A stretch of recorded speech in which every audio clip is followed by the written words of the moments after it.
इतनी शिद्दत से मार्स पे पानी ढूंढ रहे थे और आखिरकार हमें पानी मिल ही गया। भले ही वो चाइनीज एजेंसी को मिला हो, बट यहाँ पर रीसेंट डिस्कवरी के मुताबिक एंशिएंट ओशन सिस्टम जो है मार्स पर एग्जिस्ट करता था और यहाँ पर एक चाइनीज रोवर जो एट प्रेजेंट फंक्शन नहीं कर रहा है, it is dead in the Martian system, वो कंफर्म कर चुका है कि मार्स पर एक समय पे एंशिएंट ओशन जो है वो एग्जिस्ट करता था। ये जो रीसेंट एनालिसिस किया गया है वो specially distinct water related geomorphological features के लिए किया गया है और यहाँ पर समझे जाने की कोशिश की गई है कि क्या स्पेसिफिक टोपोग्राफिक कॉन्टूर्स देखने को मिले हैं और ये इंडिकेट करते हैं क्लियरली कि डिफरेंट मरीन एनवायरनमेंट्स जो हैं मार्स पर एग्जिस्ट करते थे। Hello students, welcome to Chahal academy. My name is Shubhangi Singh और आज हम बात करने वाले हैं इस रीसेंट डिस्कवरी के बारे में जिसमें ये डिस्कवर किया गया है कि मार्स पर एंशिएंट ओशन सिस्टम जो है एग्जिस्ट करता था। यहाँ पर जो साइंटिस्ट हैं यहाँ पर उन्होंने एक ग्राउंड ब्रेकिंग डिस्कवरी की है जहां पर ये सजेस्ट किया गया है कि एक एंशिएंट ओशन का प्रेजेंस पाया जाता था मार्स पर और ये जो हमारी अंडरस्टैंडिंग है about solar system, about the life in solar system and कि अर्थ ही एक ऐसा प्लैनेट है जहां पे लाइफ है, ये उस पूरी अंडरस्टैंडिंग को रीशेप कर सकता है and specially in the context of Martian history. यहाँ पर जो फाइंडिंग्स आई हैं वो सारा डेटा जो कलेक्टेड है वो चाइना के मार्स रोवर ज़्यूरोंग के द्वारा कलेक्टेड है और ये एक ऑर्बिटल रिमोट सिस्टम से भी यहाँ पर जो डेटा है वो लिया गया है और यहाँ पर फोकस जो था वो पूरे मार्स में सिर्फ सदर्न यूटोपिया प्लेनेशिया रीजन में था। यहाँ पर जो डिस्कवरी है उसने क्लियरली ओपन कर दी है नई पॉसिबिलिटीज जिसके तहत रेड प्लैनेट पे लाइफ की पॉसिबिलिटी को देखा जाना चाहिए और यहाँ पे समझा जा सकता है कि क्या एक समय पर रेड प्लैनेट पर भी लाइफ जो थी एग्जिस्ट करती है। अगर हम इसकी स्टडी की बात करें तो इसकी जो मेजर फाइंडिंग्स हैं ये देखा गया है कि ये जो मेजर फाइंडिंग्स है वो ये देखी गई है कि यहाँ पर जो मरीन एनवायरनमेंट है वो अलग अलग लेवल पे एग्जिस्ट करता था। यहाँ पे शैलो यूनिट्स भी फाइंड किए गए हैं, यहाँ पे इरोडेड यूनिट्स भी फाइंड किए गए हैं और यहाँ पे डीप यूनिट्स भी फाइंड किए गए हैं और ये जो रिसर्च की गई है वो हांगकांग पॉलिटेक्निक यूनिवर्सिटी और साथ ही साथ China academy of space technology ने की है जहां पे क्लियर एंड कंपेलिंग एविडेंस पाया गया है कि भाई कोस्टल एनवायरनमेंट जो है वो मार्स पर एग्जिस्ट करता था और ये अप्रोक्सीमेटली 3.5 बिलियन साल पहले की बात हो रही है। तो ये जो एविडेंस है ये तो सजेस्ट कर ही रहा है कि कोस्टल एनवायरनमेंट था, साथ ही साथ अगर इसका अप्रोक्सीमेट टाइम देखा जाए तो 3.5 बिलियन साल पहले का है।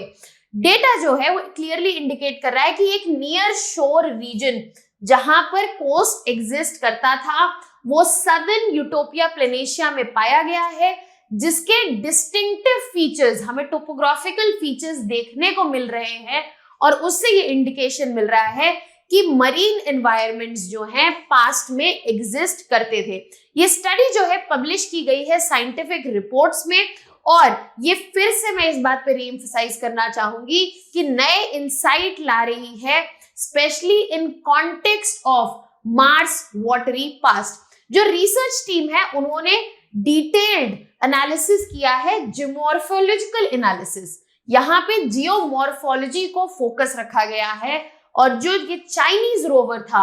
उसके पूरे लैंडिंग एरिया का ये जियोमॉर्फोलॉजिकल एनालिसिस किया गया है और ये जो फाइंडिंग है उन्होंने आइडेंटिफाई किया है डिस्टिंक्ट वाटर रिलेटेड फीचर्स जैसे कि सेडिमेंट्री डिपॉजिट्स, लेमिनेटेड रॉक्स जो क्लियरली इंडिकेट करते हैं कि पास्ट टाइम में यहाँ पे एंशिएंट वाटर बॉडीज जो है एग्जिस्ट करती थी। साथ ही साथ इन फीचर्स को अगर हम सेपरेट करें तो यहाँ पर स्पेसिफिक कॉन्टूर्स भी, टोपोग्राफी जहाँ पे अलग अलग हमें टोपोग्राफी देखने को मिली है वो ये भी पॉइंट आउट करते हैं कि यहाँ पर वेराइटी ऑफ मरीन एनवायरनमेंट थे, एक singular type of marine environment नहीं था स्पेशली अर्ली मार्च पे, जिसमें फोर शोर भी है, जिसमें एक शैलो मरीन एरिया भी है और जिसमें डीप मरीन जोन भी जो है एग्जिस्ट करता है। तो इस डिटेल्ड एनालिसिस में सिर्फ ये इंडिकेट नहीं किया गया, इस बात का एविडेंस नहीं दिया गया कि मरीन एनवायरनमेंट एग्जिस्ट करता था, ये भी क्लियरली पॉइंट आउट किया गया है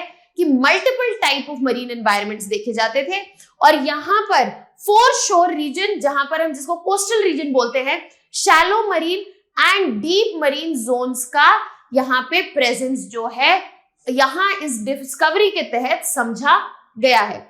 अब जो ज़ेरोंग रोवर था उसका इन सीटू ऑब्जर्वेशन, उस साइट पर जो ऑब्जर्वेशन था उसने क्लियर फर्दर प्रूफ दिया है कि भाई वाटर एक्टिविटीज जो थी मार्स पे एग्जिस्ट करती हैं, और साथ ही साथ क्लियरली बात की गई है sedimentary deposit and laminated features, जो कि दोनों ही वाटर ड्रिवन प्रोसेसेस से बनते हैं। इसके अलावा सब सरफेस लेयर्स देखने को मिली हैं जो इंडिकेट करती हैं कि यहाँ पे वाटर इंटरैक्शन जो था हो रहा था, इसी वजह से सब सरफेस लेयर्स का क्रिएशन हुआ है। और यहाँ पर जो हाइपोथेसिस है कि भाई एक एंशिएंट मार्शियन ओशन एग्जिस्ट करता था, उस हाइपोथेसिस को सब सरफेस लेयर्स जो है फर्दर स्ट्रेंथन कर रही हैं, यहाँ पर उसको एविडेंस दे रही है। ये ऑब्जर्वेशन जो है वो डायरेक्ट ऑन ग्राउंड एविडेंस बता रही हैं कि मार्स में जो पानी था एग्जिस्ट करता था ऑलमोस्ट 3.5 बिलियन साल पहले। और ये जो फाइंडिंग्स हैं यहाँ पर क्लियरली इंडिकेट कर रही हैं कि एक टाइम पर मार्स पर ऐसी कंडीशंस हो सकती थी जहां पर लाइफ एग्जिस्ट करे, और ये जो एंशिएंट ओशन और मरीन एनवायरनमेंट का डिस्कवरी देखा गया है वो भी पॉसिबिलिटी बढ़ाता है कि ऐसा भी हो सकता है कि एक पॉइंट ऑफ टाइम पे मार्स पे माइक्रोबियल लाइफ जो थी एग्जिस्ट करती थी। जैसे जैसे स्पेस एजेंसीज रेड प्लैनेट को फर्दर एक्सप्लोर कर रही हैं, हमें और ज्यादा से ज्यादा साइंस मिलते जा रहे हैं कि लाइफ की पॉसिबिलिटी मार्स पे हो सकती है, या फिर लाइफ ऑलरेडी रेड प्लैनेट पे रह चुकी है और एट प्रेजेंट एग्जिस्ट नहीं करती है। So this discovery is a very important step in this direction, जहां पर ancient ocean environment, marine environment हमें मार्स पे देखने को मिला है। ऐसी डिस्कवरीज जो है वो फ्यूचर पॉसिबिलिटीज और फ्यूचर एक्सप्लोरेशन के लिए बढ़ावा देती हैं और हमारे एग्जाम के पर्सपेक्टिव से काफी इंपॉर्टेंट हो जाती हैं। ऐसे ही कंटेंट और वीडियोस के लिए you can follow and subscribe to our YouTube channel. That was all from my side. I hope आपको सारे पॉइंट्स की क्लैरिटी मिल गई। For any doubts and concerns you can put down in the comment section. Thank you so much.